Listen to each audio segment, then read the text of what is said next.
Student, आप सबका हिंदी के क्लास में स्वागत है। तो बच्चों, हम पढ़ रहे थे कौन सी कविता? पहली बूंद।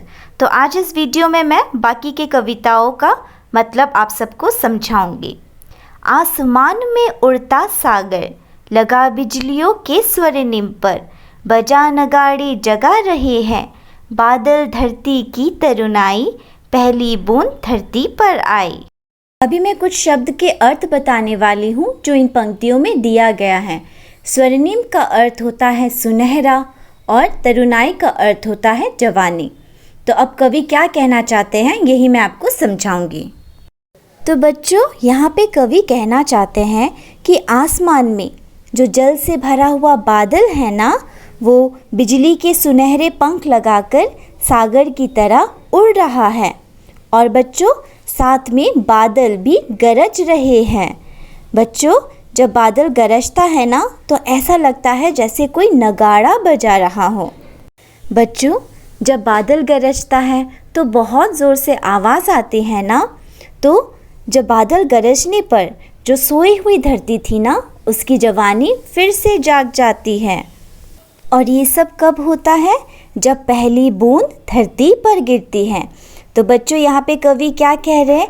यहाँ कवि कह रहे हैं कि आसमान में जल से भरा हुआ बादल ना एकदम बिजली के पंख लगाकर आसमान में उड़ रहा है, ठीक है।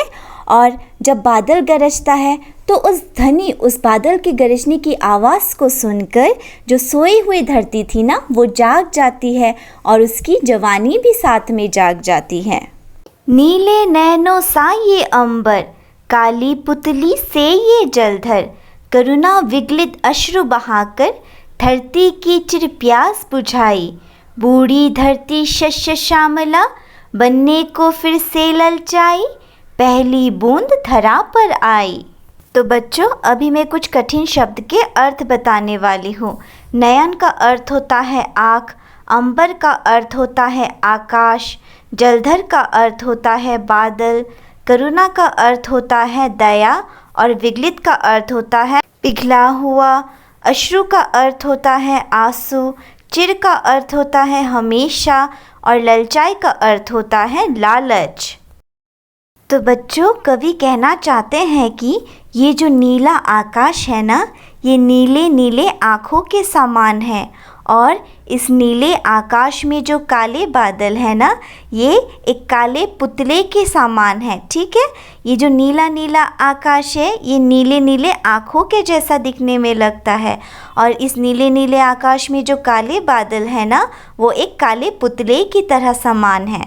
तो बच्चों, जब बादल ने इस सूखी धरती को देखा ना, तो बादल के मन में दया की भावना जागने लगी और बादल का दिल पिघल गया, यानी बादल का दिल कोमल हो गया और वो आंसू बनकर बारिश की तरह धरती पर बरसने लगा। बच्चों, बारिश के वजह से धरती की प्यास भी बुझ गई। और बच्चों, हमेशा से बारिश ही धरती का प्यास बुझाता है।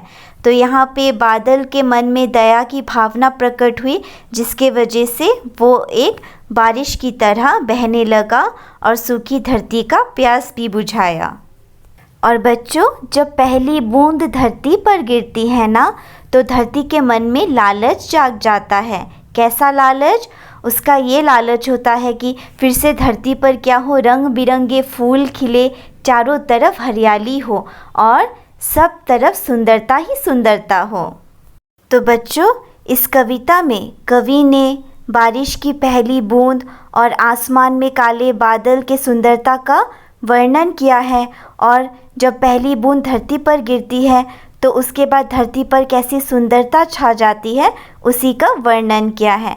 तो बच्चों, मैं आशा करती हूँ आपको ये कविता समझ में आ गया होगा। इस वीडियो को और अच्छे से देखते रहना। Thank you.